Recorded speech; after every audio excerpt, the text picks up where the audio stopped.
Just Business with Steve Thomas and John Worrell. And now, here's your host, Chris Leary.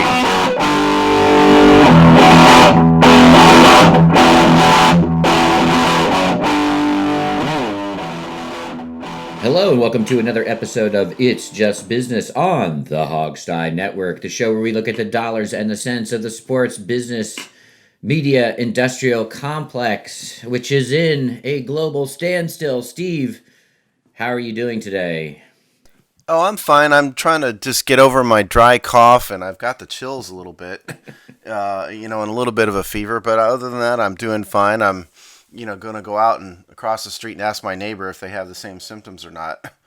No, I'm kidding. I'm fine down here in Texas. We did get at least one recommendation on a payoff for our little bet about whether the NFL starts starts on the regular day. Excuse me, on whether the NFL starts on the regular day in September. I don't like the terms. I really don't. I gotta say, because the recommendation was somebody has to grow a 70s style porn mustache, and they say this knowing that they haven't seen you, because you're already probably 100% there. All I would have to do to satisfy that bet would probably be shave my beard, and I'd be there. Yeah, and I think you would probably enjoy it, whereas I would absolutely hate that, and I'm not doing that no matter what. So we're going to extend this another week, see if somebody can come up with better terms, because that's just rewarding Chris, and it's punishing me. So I don't buy that one. Well, so if you have another bet, if you have other creative terms that don't involve nudity or a porn stash, let us know. Yeah. Well, we have time, so we don't need to make an immediate decision. Right. I did think one idea I had, I'll toss into the ring, is we could do the loser has to. Well, if you lost, which is probable, which is impossible. Go ahead. Then you would have to write a full throttle defense of democratic socialism on the Hogstein Network. And if no, because we stay away from the political stuff. I'm saying I would just write a defense of unfettered capitalism. I mean, it could be an intellectual argument. It doesn't have to be like emotional. No, I know, but we try to stay away from politics on the site, though, is the problem. I mean, we cut comments off for stuff like that. So all right. That's an interesting thought. I wouldn't mind doing it, but we can't publish it on the site. All right. Well, I would do it, but we'll think about it. And it would be a thought piece. It wouldn't be like a screed. Yeah. It would be like a literally defense of the ideology. And it certainly would not ever be done with a sarcastic tone. No, it would have to be like, there would have to be both of those ideologies. It's very easy to make a reasoned argument for. Yeah, we'll think about it, because again, that's not something we can really publish. But we'll leave that on the table. See if somebody can come up with some better ideas or different ideas. It's a thought. You have to admit, what would you rather do? Grow a porn stash or have to produce 3 paragraphs on nationalized healthcare?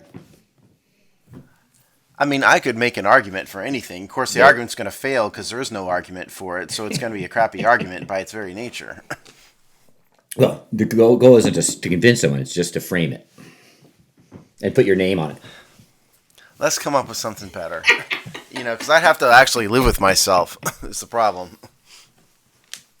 All right, we'll keep thinking. Like I said, we have time. I think, what is it? It's probably like the second Thursday in September or whatever is basically when we're talking about. It's the second Thursday in September, because I'm supposed to be out of town the weekend before that. So it's the second weekend in September. Right. So we have till then, or till... Well, no. We'll have till then, because who knows? Maybe the zombies start attacking and they cancel the game at 7:47. Well, you know what I'm supposed to do, actually, the weekend before that? It's actually whether or not it's going to happen is kind of an open question. I'm supposed to see Motley Crue's last show of their 2020 concert tour, which is supposed to be their last tour, that is in the brand new stadium that is scheduled to open in Los Angeles that the Rams owner Stan Kroenke is building. That's what I'm supposed to do. Whether or not the stadium gets built and that concert happens is up in the air. Yeah, that's not happening. It might. It's not impossible to think that there's going to be a concert in September. I think it's like September 4th or 5th or something. The biggest blocker is the completion of the stadium.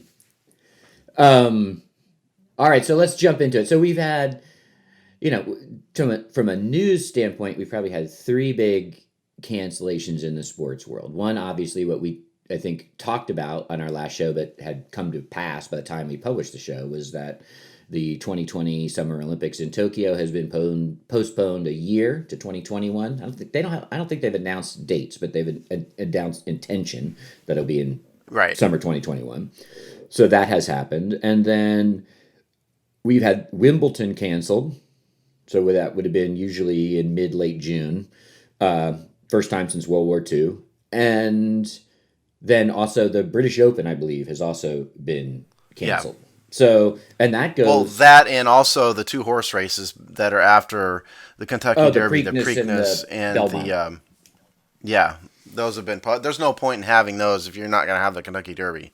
You might as well just postpone them all three of them. Yeah, and you don't necessarily see this on TV, but all three of those races are basically like the, hoi polloi jammed in very close quarters, especially the Belmont and Preakness, which are in New York and Maryland. That is the Kentucky Derby it's the same thing. It's, the hoi polloi go to Kentucky. It's the same group of, hoity-toities go to all three of these races. Actually, in Maryland and New York, the culture of those races is pretty different. Obviously, it's very rich and snooty in the Kentucky Derby, but in Maryland and New York, they're really the Preakness, it's a drunk fest, yeah, right? They're pretty blue-collar drunk fest. Yeah, it's not that dissimilar to a NASCAR event. Yeah, yeah. But I was talking about the rich. Yes, go to all three of those. Yes, for sure. But they're high volume events for sure. They pack people in there.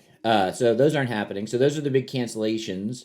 Obviously, the sports world now is all eyes turned to the NFL, and even to some degree what the NBA and or NHL does in terms of and baseball, but do the NHL and NBA just wipe the season away and gun towards how to reopen new seasons, or do they try to salvage these seasons? And then, of course, Major League Baseball is basically in limbo.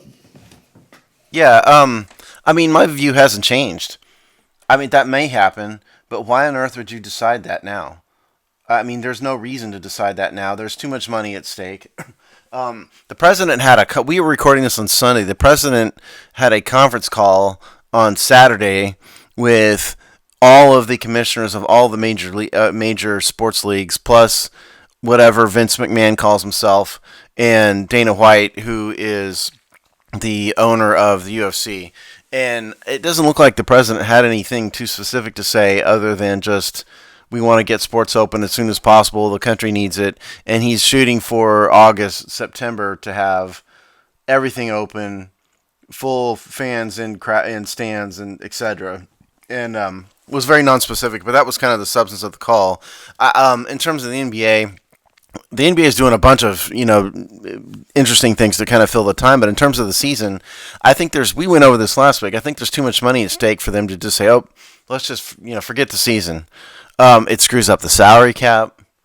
It screws up their income, in a dramatic way if they can't broadcast the end of the regular season in particular. So I think the NBA is going to do everything humanly possible to include moving the schedule back, because they can move the schedule back even a couple months if they have to, because it's all indoors anyway, and training camp wouldn't start again until September or October of 2021. So there's really no reason why the NBA can't just stretch it out. It's baseball that has a much bigger problem.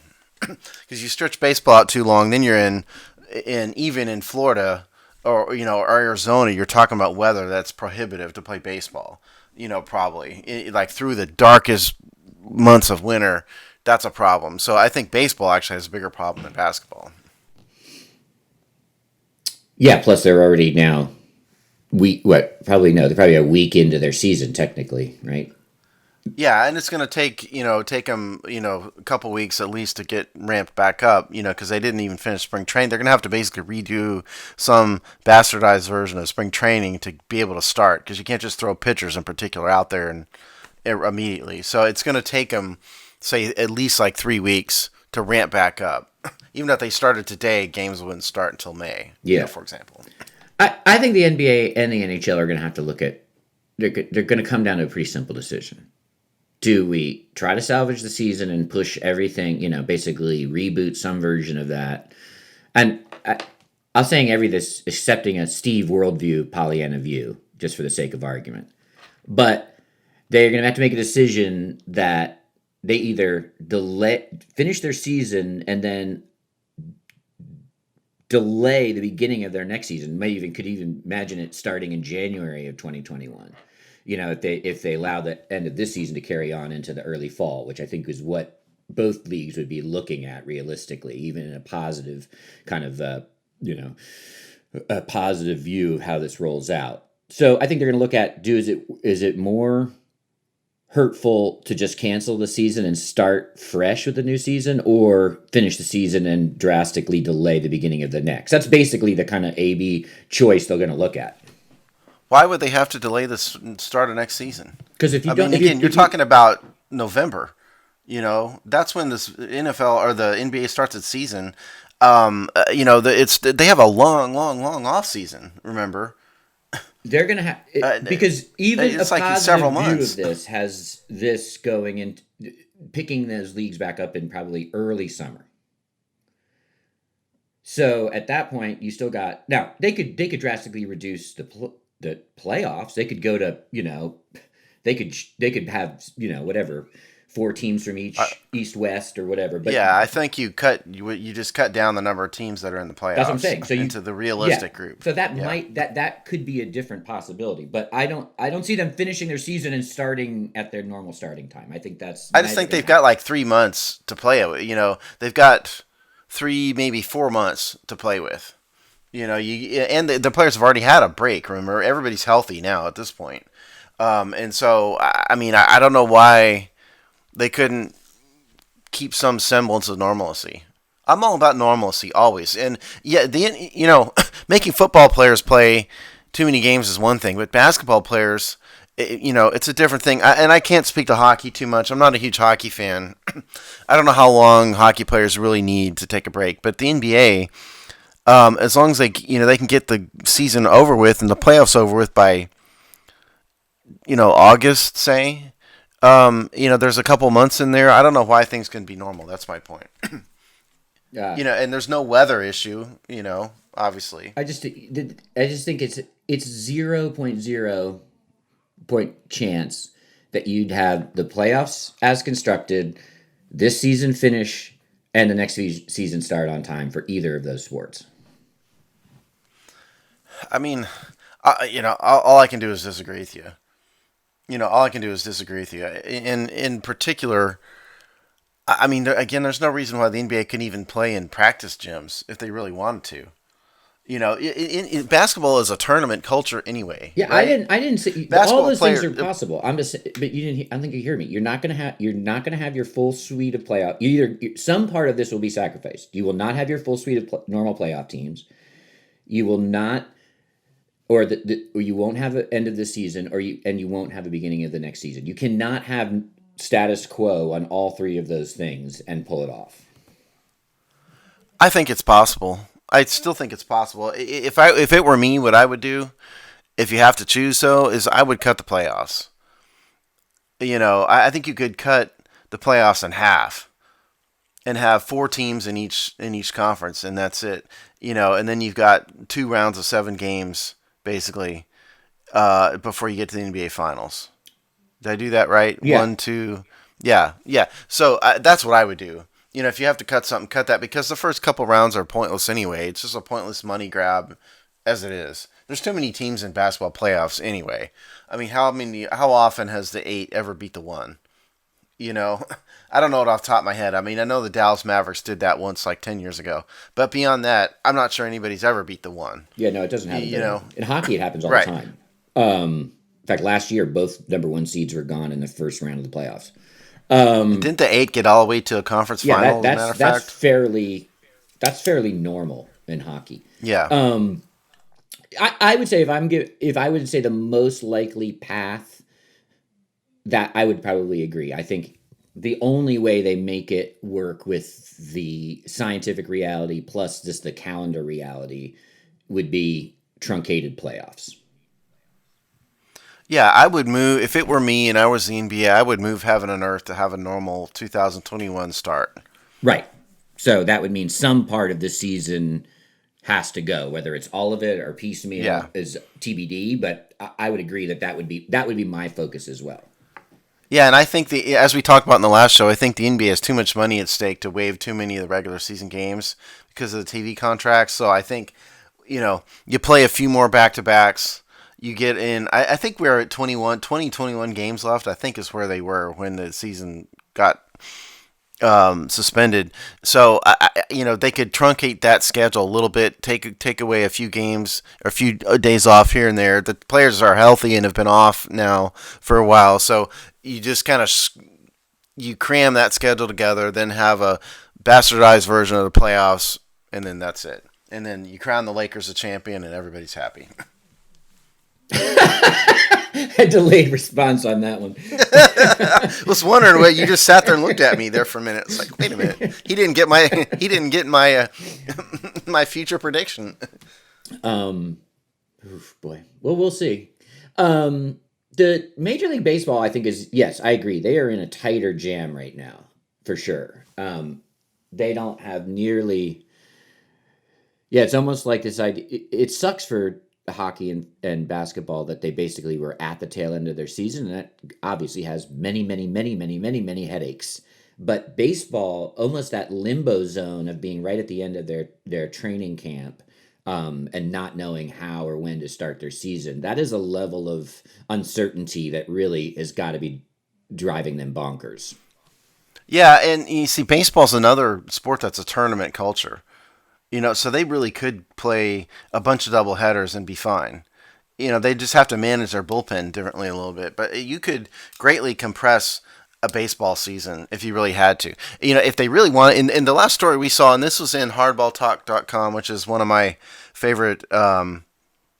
This was in Pro Football Talk, which is idiot of de jour Mike Florio's site has got a story up about baseball, that baseball is thinking about starting the season in spring training locations in Arizona and Florida, meaning a tournament style culture. Anybody who's played baseball or had kids who's played a lot of baseball like I have, the tournament culture goes up through high school. Where you're going to have 30 teams playing on 5 fields at a what amounts to a spring training kind of site. They could do that and really compress the baseball schedule if they wanted to. And so I think that's what they're thinking of. And these players are used to doing it, not at the pro level, but at the high school and beneath level. So I think baseball could really cram their schedule together. But at some point, like I said, when you get to December, it's just over. It's basically over no matter what, because you can't also risk people's health by having them play baseball in the snow and et cetera, et cetera. So, and you're not going to move the season to like Ecuador, So it's basically they've got to get whatever they're going to do. They can push it back a month and a half. They could compress the regular season schedule, play it in spring training sites in a tournament kind of style format. Get 100 games. I'm just making numbers up, but 100 games or so in. Then have the regular playoffs and kind of get the season in. There's no way at this point that Major League Baseball is going to get 162 games in a normal setting in normal stadiums. That just isn't going to happen, I don't think. And good thing for baseball that there are already way too many baseball games, so a shortened season doesn't. You can't have too much baseball. Yes, you can. It's the longest season of all pro sports. The one interesting thing is the different kind of knock on things that will come up. Like, for instance, you mentioned this a few minutes ago about pitchers being the thing that needs the most warm up, ramp up time. Do we see? Let's say they do some version of what you just said, truncated season, yada yada. Do you actually expand the rosters at all? Do you go to do you go to that, what do they do about a month out? Do you expand rosters for playoffs and all that? Do they actually put in just for 1 year? I'm not saying they have to wreck this forever, but do you go to that kind of playoff roster style format just so you can have, you can reduce the wear and tear on the pitcher's arms? Well, I would do you one better, and I would just say, Major League Baseball has a 25-man active roster and then a 40-man MLB roster. But those other remaining 15 players don't play, and to get them in, you have to move them to the 25-man roster. I would just make the whole 40-man roster eligible to play. Yeah. Period. And just have all 40 players in the dugout, and that way you can kind of manage your pitchers. Because the real problem is the starting pitching. Because when you play this tournament style baseball in high school and before that, you're not having starting pitchers go 7 innings. They'll play an inning here, an inning there. And, that's not how you can really manage a big time Clayton Kershaw level, starting pitcher. So you'd have to go to a bigger, I would say you go to a 7 or 8 pitcher rotation even. And some teams would have, the problem is like the Dodgers. My Dodgers could do that and get away with it because they're so deep. But you throw out the Milwaukee Brewers or somebody, whoever, that would be a problem. Then you're talking about having non-MLB starting pitchers pitching, and hitters hitting. Not every team would be deep enough to have a 40-man roster that looks like an MLB game. That's the problem with it. But that's what I would do, and just say, look, here's the product. Take it or leave it. This is what we have to do, like it or not. That's what they may have to do. Yeah, and all these sports leagues, I mean, there's going to be, whether it's this season, next season, whatever, in between ground, there's going to be asterisked seasons to some degree, because competitive balance isn't going to be as, can't be maintained for the reasons and others that Steve just mentioned. So whatever versions of seasons we see here, they're gonna, they're always gonna, whether it's official or not, have those asterisks involved. See, baseball's already had 2 asterisk seasons. I mean, seriously. I mean, the 2017 season, nobody but the most diehard idiotic Astros fans considers that World Series without major questions, at least. And most people think it's an illegitimate title. 2018 is about the same thing was about to happen to the Red Sox. The investigation wasn't done when baseball, called King's X, to everything too. So at some point they're going to conclude something about the Red Sox in 2018. And if that happens, they're going to have 3 years in a row of weird, illegitimate, not World Series stuff, go on. So it's certainly not been a good couple years for baseball, Except the unblemished, heartwarming story of the Nationals, which you could not impugn. Well, that was a series that the Dodgers manager just flat out gave away. There's no reason why that the Nationals aren't a legitimate World Series champion. They were gifted and handed the title, and I'm still bitter about it to this day. Believe me. Thanks, Lord. Dave Roberts, for that. I appreciate it. Lordy. But yes, you're right. In fact, what did you expect me to say, no, Chris? Did you expect me to? No, I don't. I teed it up for you. There's got to be a contrarian in the MLB front office, commissioner's office that is saying, I know this all sucks and all, but hey, COVID at least wiped away our deeply ingrained cheating scandal off the newspapers. Well, there's no doubt about that, because Jim Crane, the owner of the Astros, continues with foot and mouth disease. One of the name is escaping right now. One of the players who opposed the Astros in 2017 filed a lawsuit against the Astros alleging that the cheating scandal resulted in him losing a contract.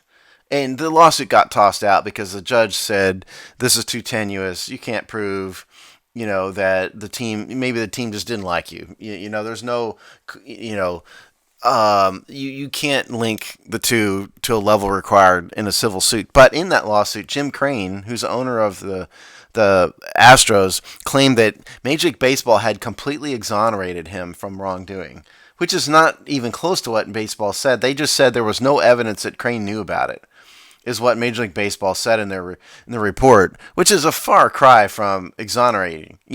Jim Crane, if you're listening, exoneration means MLB said, we have concluded that Jim Crane had nothing to do with this, which is drastically different than what they actually said. Somebody needs to make Jim Crane sell the Astros. I'm sick and tired of that dude. Well, they're just lucky because this story and all its various components would be dead daily right now in the sports calendar. So yeah, and it was already. I mean, Astros players were getting beamed in spring training games. So this Yeah. this would have been a giant story, and it could be again once some level of normalcy. But yeah, that just went. That was one of those stories that just went bye bye. But now we get to the Those of granddaddy of us them. who were affected will not forget, Chris.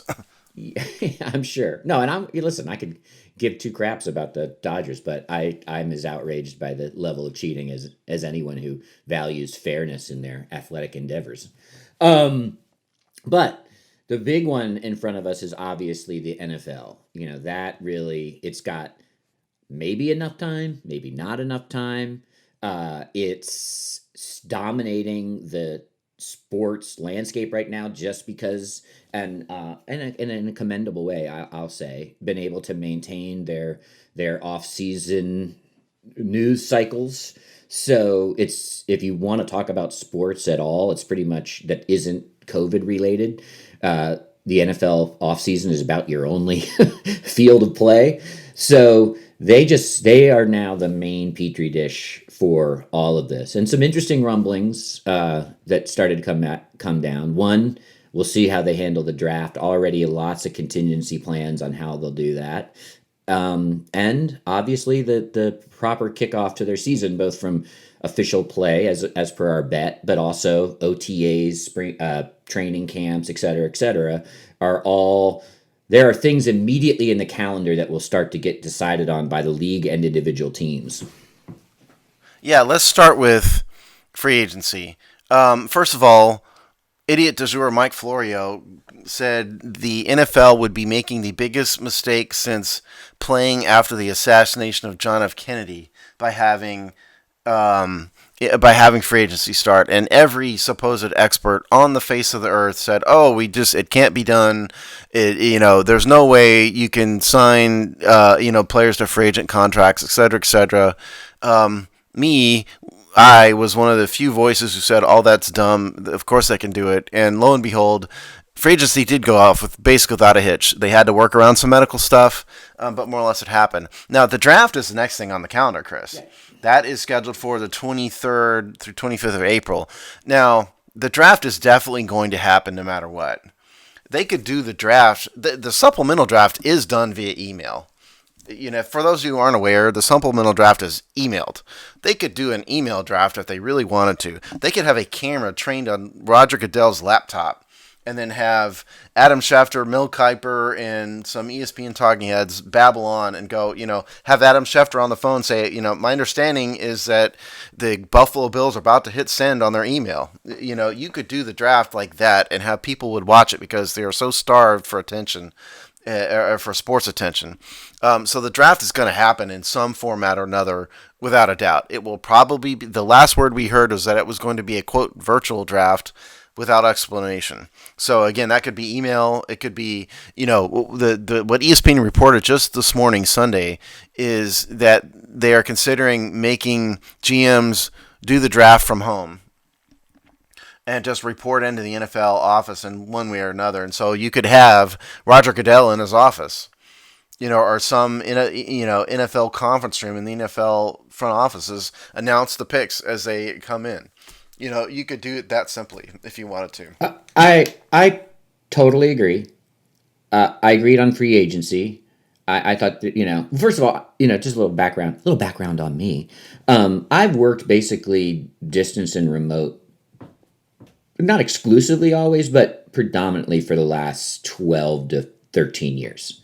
So I have a pretty deep understanding of what business can be done, given the information age that we live in. And, spoiler alert, it's a lot.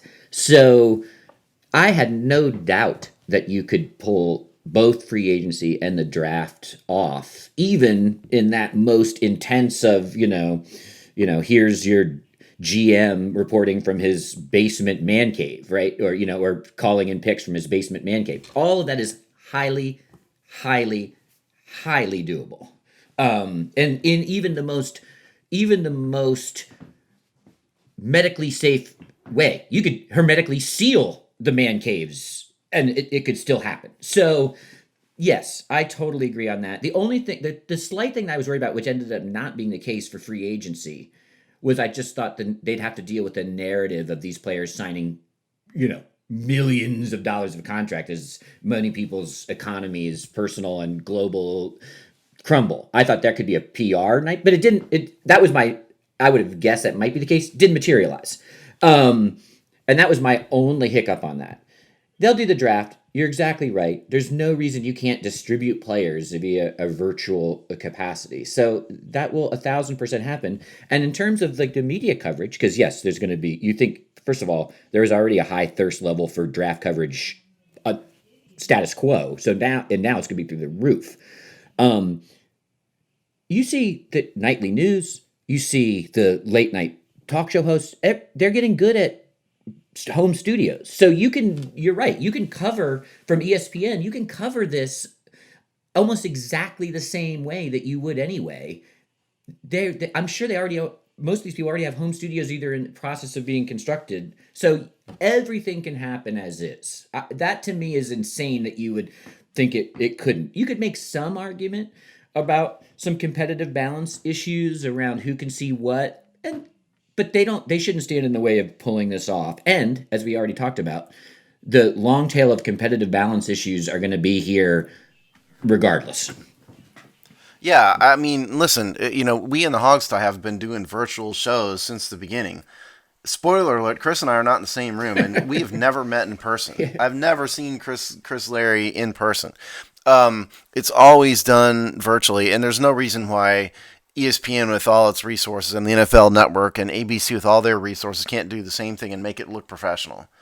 And we don't see the too many of the draft rooms anyway. They may have, a delayed shot from the ceiling of, like Jerry Jones and the Dallas Cowboys because they're obnoxiously starved for attention. But we don't need that. All you really need are some drama associated with the announcement of the pick. So you have Roger Goodell march out from his kitchen in his boxers, if they have to, and say the number one pick for the Cincinnati Bengals is Joe Burrow. You could do that, and then you have, like Chris said, you could have Adam Schefter from his basement. You have, Mel Kiper laying in bed.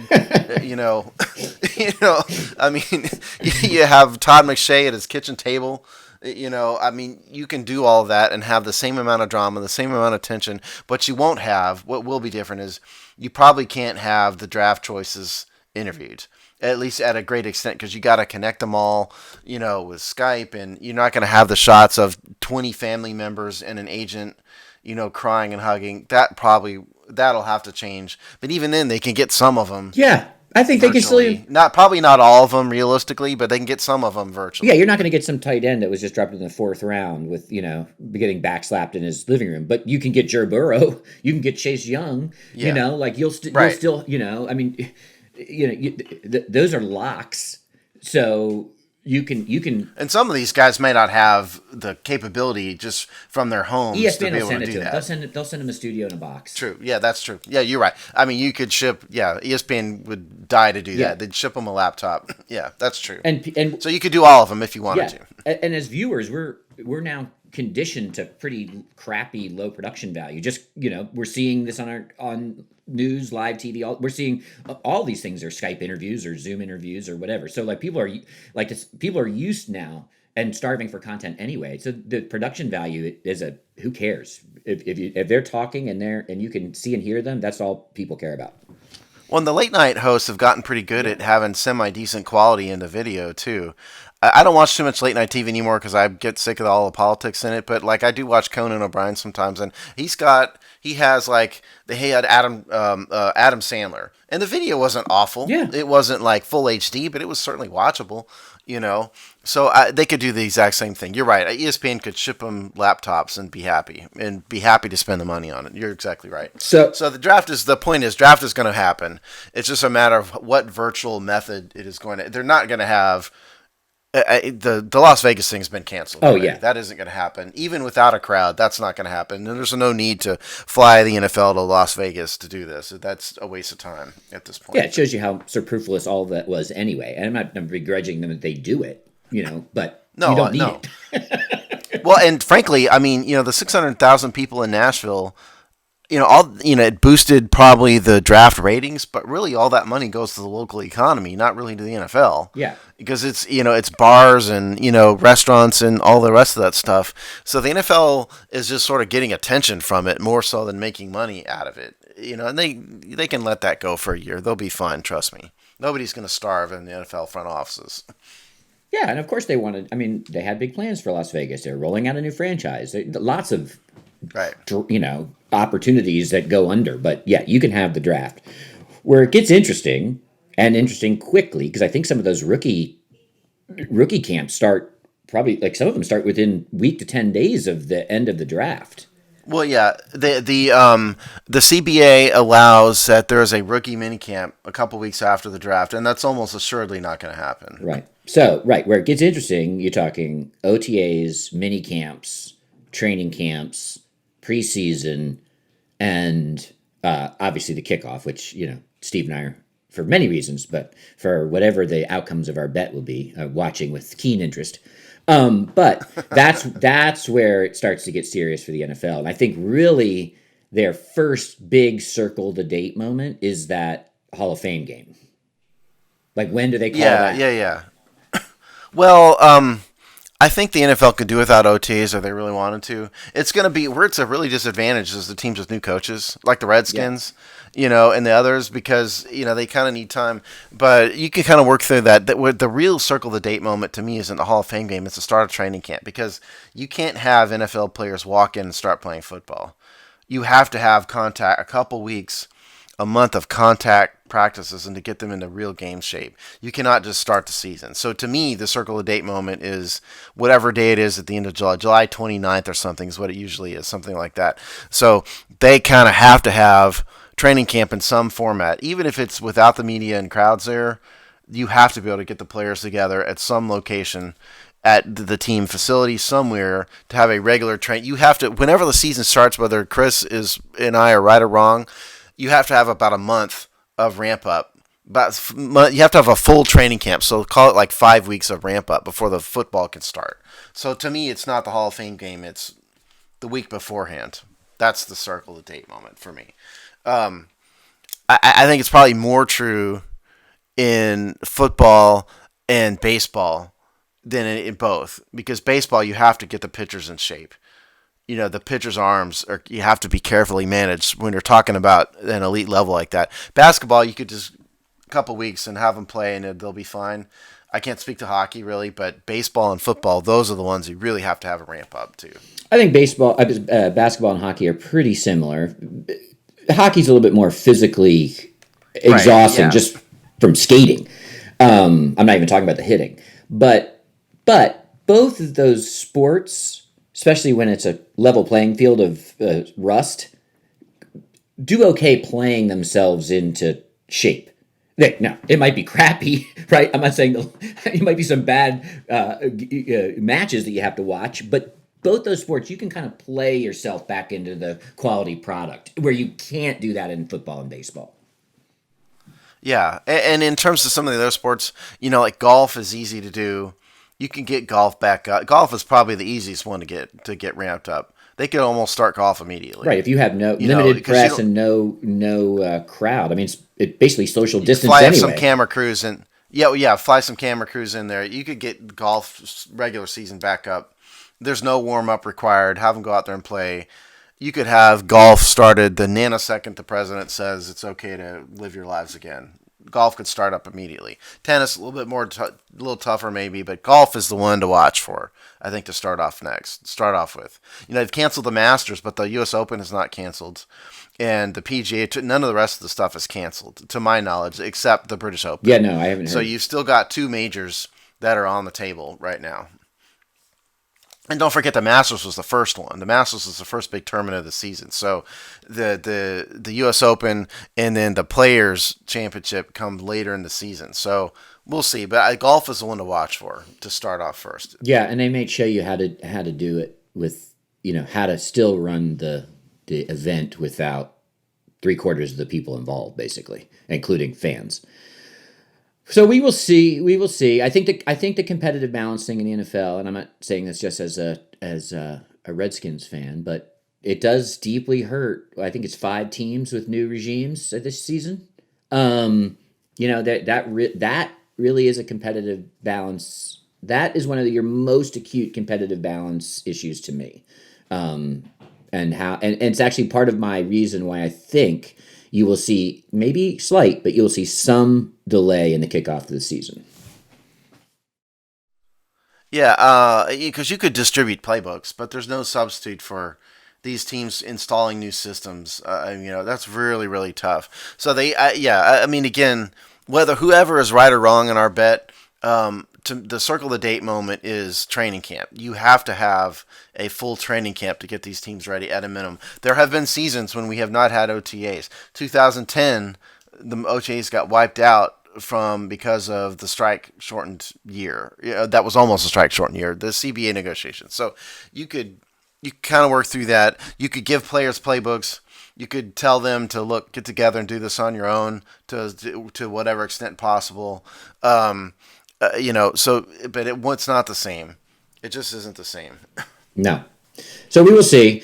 So we obviously are gonna, this broad topic is gonna take over probably shows coming up. So we can go ahead and we have one story that has nothing to do with virus attacking lungs and its fallout, and that is this kind of interesting, blip story in a normal world may not have even caused much attention by us or others, but Darius Guice, running back for the Redskins, which is just coincidental here, or maybe that we a little bit more attuned to stories there, but is being sued by his former agency, his agent, for 2 reasons. One, he did not pay back a loan that they claimed that they gave him, and 2, they claim that they have not gotten their fees on a whole host of revenue streams that he had during what they claim is the length of their contract.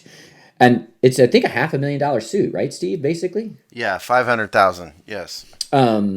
So a really interesting case, interesting to see just how they, how the legal system judges this. But more interesting is it does kind of peel back and give you a look at the relationships between agents and players and marginal athletes like Darius Guice, right? College star, early draft pick, but still no real track record in the league. And this is from the start of his career, before the injuries even, how they actually earn revenue. Because if you look at what the agent is claiming that they lost their percentage on, it is an interesting amalgamation of ways that these young players can earn money outside their contracts.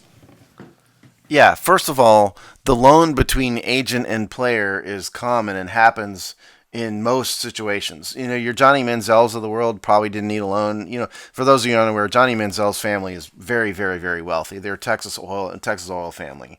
Guys like that. Josh Rosen's family has a ton of money. So there's a handful of players that probably don't need it, but the bulk of players take loans from their agent before the draft. The ones that are, the first round picks, the second round picks, the guys who are guaranteed to go and guaranteed to make a lot of money, that's common. And so what happened in Darius Guice's situation is his original agency loaned him some X amount of money, and then he switched agencies almost immediately, after that. And he's with Young Money now, which is Lil Wayne's agency, which, I mean, I'm assuming Lil Wayne is not doing any real negotiations because, that just doesn't sound good.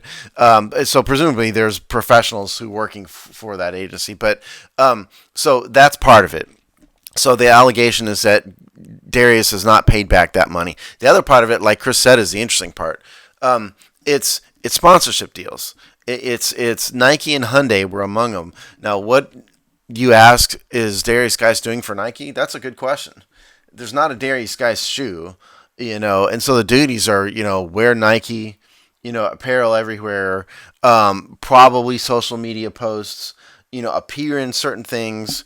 It's sort of subtle stuff rather than, the Darius Guice football. So the only player I can think of that had a shoe that's a football player was Robert Griffin. There may be others, but that's one that comes to me. Robert Griffin had like a trainer shoe for Adidas, but it's not basketball where every basketball player can have a shoe because it's cleats. Nobody wears cleats except people who are playing football. So the allegation is Darius had those deals set up. Did not pay the percentage. These contracts are negotiated by the agent, and then the contracts have clauses in there that says you owe X percentage to the agent, like 6%, something along those lines. It may not be 6, but something along those lines. So that's what Darius says allegedly not paid. Yeah, I think it might. I think they're in a lawsuit. They're claiming 15% that they're owed on that revenue. Yeah, that may be. It might be true. Yeah, I'm not going to claim to know, but so that's what Darius allegedly owes. What I said about this on the Hogstye was I'm getting a little bit tired of Darius Guice.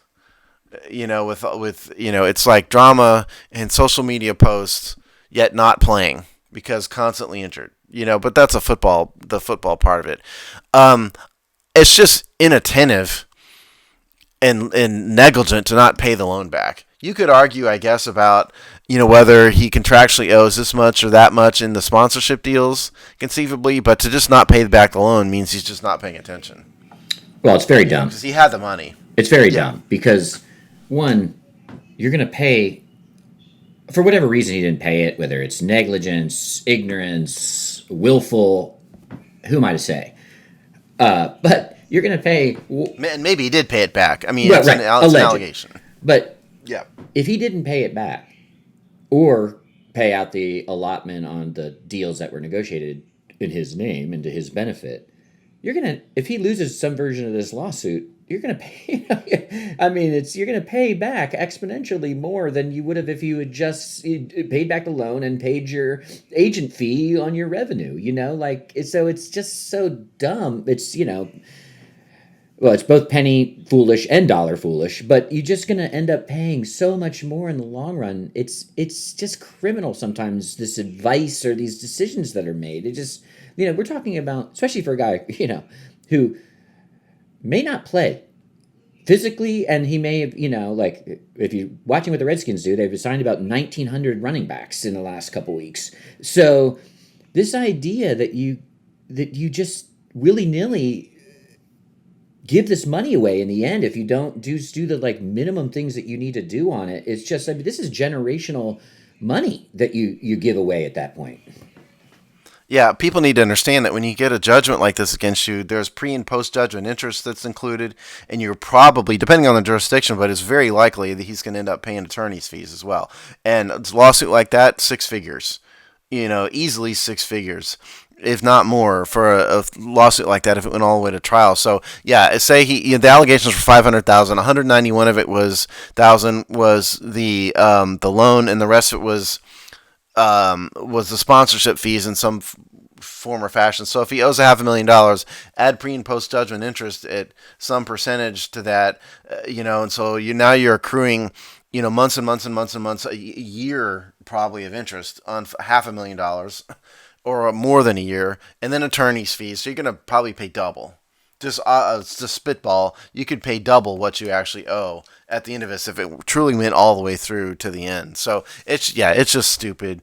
This is just a case of an athlete who's probably unsophisticated. I mean, he's a nice guy, and we're all rooting for him, and I think he was the victim of some bad slander in the draft process from certain talking heads. Mike Mayock was one of them. But at the end of the day, it's just stupid on Guice's part, if true. Yeah, and this is a guy, and I hope this isn't the case, both on a personal level for him, but also, he plays for my team. This is a guy who, it is, I don't know, in the very real world of possibilities that he never signs a second NFL contract. Right. Oh, there's no doubt about that. Because listen, I mean, running backs don't often get big second contracts anyway. Even if it had gone exactly perfect and Guice had stepped in and been the franchise back from moment one, the Redskins could have gone his 4-year deal, franchised him for 2 years, and then get 6 years out of him and at 250 carries a season and he might be done. Even at the 6 year point, if not before that, even in the best case scenario. So in this situation, he keeps getting hurt. The Redskins might just end up cutting him. Yeah, and a running back that's been cut after a bunch of injuries sometimes doesn't come back. You're exactly right. It's not beyond the pale in the worst case scenario that Guice is just a bust and doesn't get a contract. Somebody brings him into a camp for a year or two at a minimum salary and lets him compete, and eventually he's out of the league in short order. That could happen to him. I hope it doesn't because I like the kid.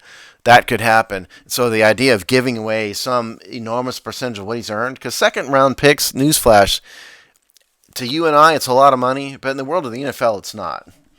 His contract was a couple $1,000,000, and that was it. And so to give away a 25% of that, 50% of that in a lawsuit that didn't have to happen is just stupid. Yeah. Dumb. And, you hope you did something smart with that long tail endorsement money from Hyundai and Nike. You know what? I mean, he's always posting photos of him in new cars and stuff. So I have a feeling that, he bought his mom a car. He's bought himself a bunch of cars. I have a feeling he's blown a significant portion of it. And that's not what you want to see. And for the record, so I undershot it. His contract is $4.5 million. $2.4 million was guaranteed. That was the number that was stuck in my head. The guaranteed money was $2.4 million. And so, I mean, conceivably, the Redskins could find, just from a football perspective, Bryce Love, if healthy, is the best running back on the team. Bryce Love was the best running back in college football before he blew his knee out. If he comes back, Guice or no Guice, that dude might be starting, and Guice just be out of a job if Bryce Love is the real Bryce Love. So you're exactly right. $4.5 million, $2.4 million guaranteed. He's blown a significant amount of it in cars already, in other stuff. Now you're going to give it away in a lawsuit. Somebody needs to advise him better. Doug Williams should be the one to advise these people for the Redskins. Somebody needs to take a hold of these kids and say, you don't need the Lamborghini. And I don't know if Darius has a Lamborghini, but you don't need the Lamborghini. Put it away, and pay your loans. Pay your debts now while they're affordable. Yeah. Yeah. If it were me and I was sitting down with these guys, I would say, okay, we're going to take your entire signing bonus. We're going to put it in a trust. And we're going to let like Merrill Lynch or somebody manage the trust. And you're never going to touch it. And, you're not going to be able to access the trust until after you retire from the NFL. And then you're going to live off your very, very hefty salary for the time being. You're going to buy a decent house, but not an expensive house. You're going to drive a nice car, but not a Lamborghini until you get that second deal. That's what I would tell these kids. Yeah, no doubt. So we'll see where that goes. I wouldn't be surprised if we revisit this. We get closer to judgment and whatnot. And I'm rooting for the kid too. But yeah, it's a stacked deck. He's got competition of Bryce Love, one of a Hall of, and a bunch of others, like you said, Hall of Famer, there's several others, who's turning into one of the best post 30 running backs of all time, and two new signings. Peyton Barber is no joke. Peyton Barber. Yeah. Both running backs they signed are guys that have proven they can stay on and earn a living in the NFL at a running back. That's not a small thing. Yeah. There's a bunch of stories that are getting buried by the virus. Like the Clinton Portis story we did. About the money laundering, the insurance fraud, money laundering and stuff, that just went away completely. Who knows if the government's even prosecuting that right now? They may not be. I don't know. I haven't seen anything from the Justice Department about how they're operating, but they're not in their offices. So that lawsuit is, and I can tell you from personal experience, the court system is backed up right now. They're doing a little bit, but trials are being postponed. So judgment day for that lawsuit's getting kicked down the road. Some portion of time. So there's a lot of things that the Astros are thankful, like you pointed out earlier. There's a lot of bad actors in sports that are thankful right now from a PR perspective that somebody is not focused, the attention's focused somewhere else. I'm not saying they're thankful that there's a pandemic, but they're thankful that attention is not on them anymore. You never let a crisis go to waste. Hey, politicians are proving that right now, Chris. Yeah, the oh crap, I lost my train of thought. Let me give me a second. I distracted you. I'm sorry. It's gone. You see Chris is sitting there looking like he's just frantically thinking, trying to figure out what he was going to say. It wasn't. It obviously it was not that worthy of articulation. I know, it was Portis. The thing about Portis, I was actually going to bring that up just kind of on the fly as well, so it's funny that you did. If local DC media talking head bookings are any indication, this is not hurting Clinton Portis yet. He is still he hasn't lost any of his media contracts and talking head contracts. He pops up all the time. So far, which I don't know if they know something we don't know or they just don't care. I do know that Kevin Sheehan said that he and Clinton talked and that they made it. Clinton asked a condition for him to be on both his podcast and his radio show was that they did not discuss this topic. Kevin Sheehan was transparent about that because he said, I know that that's like kind of an elephant in the room, but we've just decided that he'll come on but not address that. So his public persona and media figure in DC media culture has not diminished. Yeah. I mean, he's beloved in the DC area for obvious reasons, and it's obvious that the media is just giving him a pass because, if there's one crime that the public might forgive, it's defrauding an insurance company. Okay? If there's one thing that the public is not going to be too mad about, it's that. This is not a crime of physical violence, or anything like that, or drugs, or something that's bad. What he is alleged to have done is defraud an insurance company and his union, and that's one. Yeah, and the union, but ultimately it's insurance fraud is what it comes down to. And if there's one thing that I think the media could put up with at least until a conviction, it's probably that. And so I think the sports media is willing to overlook all of it until you can't have a convicted felon doing commentary for the Redskins. But until that happens, I think because of the nature of the alleged crime, I think he's getting a pass. Again, it would be different if he was accused of rape or something. Calvin Murphy, who used to be for the Rockets, was accused of. I don't want to get this wrong. I can't remember the ages. He was accused of sexual assault to some extent or another. Okay, of a bunch of it might have been underage people. I can't remember. But the Rockets media, he was all over the media in the Houston area at one point in time. They cut him off like that. But because it was the nature of the crime. You can't have a dude accused of sexual assault to whatever degree it was on the media. But a guy who's may have defrauded an insurance company of a few $100,000, they're willing to overlook that if you're a beloved figure. So that's what's happening to Clinton Portis. Yeah, and by the way, I love Clinton Portis, and I love listening to him. I do too. I'm the listener they're making their calculus about. And my guess is you ain't too mad if he defrauded an insurance company out of some money. I mean, it's not a good thing, but it's just not the same level of disapproval as it would be if it was like a crime of violence or drugs or something like that. Yeah, or even higher dollar amount fraud. Right. All right, so. Well, it's not like Bernie Madoff is taking money from people. For example, that's awful. Even if it was less than the $60 billion, or whatever the number was, you're defrauding innocent people out of it. What Portis is accused of is defrauding an insurance company. I think people care about that a lot less. Yeah. Not to mention many of them are doing it. Oh, yeah, that's true. So, all right. Well, that brings us to a close of another episode here. Steve, what can people be looking forward to on the Hogsty Network? Okay. So, the Hogsty marches on. The Hogsty podcast marches on. We've got lots of stuff going on the show. We're in the middle of a string of guests. We've had a guest on every week for 2 months now. And that's going to continue through the draft. And then we'll go back to maybe a regular non-guest laden show. Seasons of Discontent is in hiatus right now. Rick and Matt are taking a break.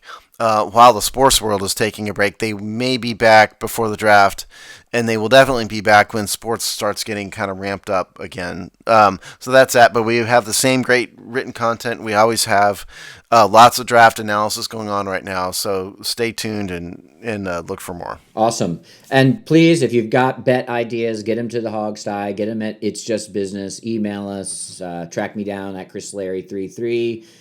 We'd love to have a bouquet of options here. Maybe we even put it up for a vote if we have 4 that we can live with.